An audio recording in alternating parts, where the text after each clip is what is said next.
రెండేళ్ల పాలనలో సర్కార్ దళిత, గిరిజన, బీసీ, మైనార్టీ వర్గాల సంక్షేమంపై దృష్టి సారించింది. ఆయా వర్గాల డిమాండ్లను అధ్యయనం చేసిన ప్రభుత్వం అందుకు అనుగుణంగా చర్యలు తీసుకునే దిశగా అడుగులు వేసింది. అందరికీ కళ్యాణ లక్ష్మి పథకం వర్తింపు, నిరుద్యోగులకు ఆర్థిక చేయూత, విద్యార్థులకు ఉపకార వేతనాలు సహా ప్రత్యేక వసతి గృహాలు వంటి సంక్షేమ కార్యక్రమాలకు శ్రీకారం చుట్టింది. రెండేళ్ల క్రితం పాలనా పగ్గాలు చేపట్టిన తెరాస అన్ని వర్గాలను ఆకట్టుకునేలా సంక్షేమ కార్యక్రమాలను రూపొందించింది. దళిత, గిరిజన, బీసీ, మైనార్టీ వర్గాల ఆకాంక్షలను ప్రతిబింబించేలా ప్రణాళికలు అమలు చేస్తోంది. వ్యవసాయంపై ఆధారపడే దళిత కుటుంబాలకు ప్రభుత్వం 2014 ఆగస్టు 14న 3 ఎకరాల భూ పంపిణీ పథకానికి శ్రీకారం చుట్టింది. ఇప్పటి వరకు 2860 కుటుంబాలకు 7485 ఎకరాల భూమిని ప్రభుత్వం పంపిణీ చేసింది. ఇందుకు అధికారుల కొరత, భూ కొనుగోలు ప్రక్రియలో జాప్యం, భూమి అమ్మేవారి నుంచి భూసేకరణ వంటి పనులు అనుకున్నంతగా సాగలేదు. ఈ కారణంగా 3 ఎకరాల భూ పంపిణీ 2 ఏళ్లు సరిగ్గా సాగలేదు.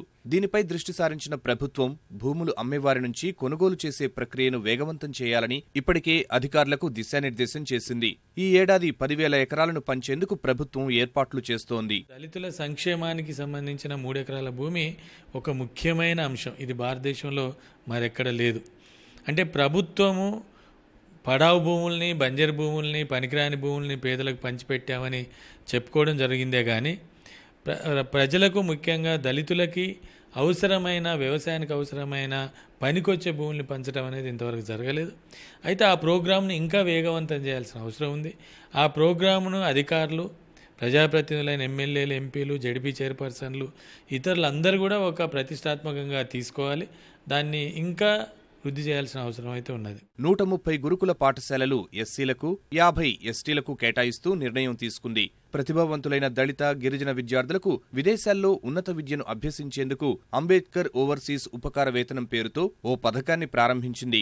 విదేశాల్లో విద్యను అభ్యసించేందుకు ఈ పథకం ద్వారా 160 మంది విద్యార్థులు ఆర్థిక సాయం పొందారు. ఉప ప్రణాళికల ద్వారా నిధుల వినియోగాన్ని ప్రతి ఏటా పెంచేలా చర్యలు తీసుకుంది. 22% మేరకు స్థలాలు దళిత, గిరిజన పారిశ్రామికవేత్తలకు ప్రభుత్వం రిజర్వ్ చేసింది. హైదరాబాద్లో ప్రత్యేక అంకుర కేంద్రం ఏర్పాటుకు సన్నాహాలు చేస్తోంది. దళిత, గిరిజనులకు ప్రభుత్వమే ఆర్థిక వనరులు కల్పించడం సహా నైపుణ్య శిక్షణ ఇచ్చి పారిశ్రామికవేత్తలుగా, వ్యాపారవేత్తలుగా నిలదొక్కునేలా చర్యలు చేపట్టింది. దాదాపు 200 నిరుద్యోగ ఇంజనీరింగ్ విద్యార్థులకు శిక్షణ ఇస్తోంది. అన్ని వర్గాల వారు హర్షించేలా అంబేద్కర్ 125వ జయంతి సందర్భంగా 125 అడుగుల విగ్రహాన్ని నెలకొల్పాలని ప్రభుత్వం తీర్మానించింది. దళితులను నిజంగా అభివృద్ధి తీసుకురావాలి, వారికి ఇచ్చే పథకాలు, వారికి చేసే ఆర్థిక సహాయం కూడా పూర్తి స్థాయిలో వినియోగం కావాలని చెప్పి గతంలో ఏదైతే వారికి ఇచ్చే ఎకనామిక్ సపోర్ట్ స్కీమ్స్ ఏదైతే ఉండనో అవి కేవలం 50,000 వరకే సబ్సిడీ ఉండేది, కేవలం ₹1,00,000 రుణ పరిమితి ఉండే. కానీ ముఖ్యమంత్రి గారు దానికి ఒక సబ్ కమిటీ ఏర్పాటు చేసి ఎంతవరకైతే ఒక కుటుంబం నిలబడగలుగుతుంది, ఒక యూనిట్ మంచిగా నడుస్తుందని చెప్పి ఆలోచన చేసి ₹10,00,000 వరకు రుణ పరిమితికి అనుమతిస్తూ ₹5,00,000 వరకు సబ్సిడీ, 80% సబ్సిడీ ఇస్తూ కార్యక్రమాలు రూపొందించాలని చెప్పడం జరిగింది. గిరిజన అభ్యున్నతికి హామీ ఇచ్చిన సర్కారు 12% రిజర్వేషన్ల అమలుపై విశ్రాంత ఐఏఎస్ అధికారి ఆధ్వర్యంలో కమిషన్ వేసింది. నివేదిక అందాక 12% రిజర్వేషన్ల అమలుపై దృష్టి సారించనుంది.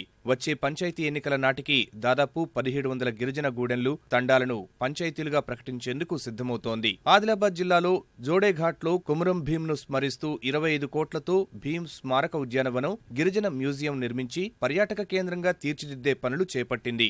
ప్రతిభావంతులైన మైనార్టీ విద్యార్థులకు ఓవర్సీస్ స్కాలర్షిప్ పథకాన్ని వర్తింపజేసింది. వీరి కోసం 25 కోట్లు ప్రత్యేకంగా కేటాయించింది. వక్ఫ్ బోర్డు ఏర్పాటు సహా బలోపేతానికి 65 కోట్లు కేటాయించింది. మైనార్టీ వర్గాల సామాజిక, ఆర్థిక స్థితిగతులు మార్చేందుకు రిజర్వేషన్లు కల్పించే అంశంపై విశ్రాంత ఐఏఎస్ నేతృత్వంలో కమిషన్ ఏర్పాటు చేసింది. నివేదిక అందాక రిజర్వేషన్లు కల్పిస్తామని ప్రభుత్వం చెబుతోంది. రంజాన్, క్రిస్మస్ పండుగలు అధికారికంగా నిర్వహించింది. 10 కోట్లతో క్రిస్టియన్ భవన్, 5 కోట్లతో అజ్మీరలో రుబాత్ నిర్మాణం, 9,60,00,000తో హైదరాబాద్లోని జామియా నిజామియా విశ్వవిద్యాలయ అభివృద్ధికి చర్యలు చేపట్టింది. ఈ ఏడాది బీసీ సంక్షేమానికి ప్రభుత్వం 2,537 కోట్లు కేటాయించింది. గత ఏడాది కేటాయింపులతో పోల్చితే 366 కోట్లు అధికం. బీసీలకు కళ్యాణ లక్ష్మి పథకం వర్తింపజేస్తూ ఇటీవలే ప్రభుత్వం నిర్ణయం తీసుకుంది. ఉపకార వేతనాలు 1500 కోట్లు, స్టడీ సర్కిళ్లకు 25 కోట్లు, బీసీ ఆర్థిక సంస్థకు 162 కోట్లు, వసతి గృహాలకు 43 కోట్లను ప్రభుత్వం కేటాయించింది. బీసీల్లో ఆయా కులాలు, చేతిపనుల వృత్తుల వారికి సమాఖ్యలకు గతం కన్నా ఎక్కువ నిధులు కేటాయించింది. బీసీ నిరుద్యోగ యువతకు ఉపాధి కోసం పెద్ద ఎత్తున రుణాలు పంపిణీ చేసింది. 1,00,000 నుంచి 10 లక్షల రుణం వరకు ఆర్థిక సాయం అందిస్తూ అందులో 60 నుంచి 80% రాయితీ ఇస్తోంది. ఎస్సీ, ఎస్టీ, మైనార్టీలకు మాత్రమే రూపకల్పన చేసిన కళ్యాణ లక్ష్మి, షాదీ ముబారక్ పథకాన్ని ఈ ఏడాది నుంచి ప్రభుత్వం ఈబీసీలకు వర్తింపజేస్తూ నిర్ణయం తీసుకుంది. రిజర్వేషన్లతో సంబంధం లేకుండా ఆర్థికంగా వెనుకబడిన వారికి ఈ పథకాన్ని వర్తింపజేయనుంది.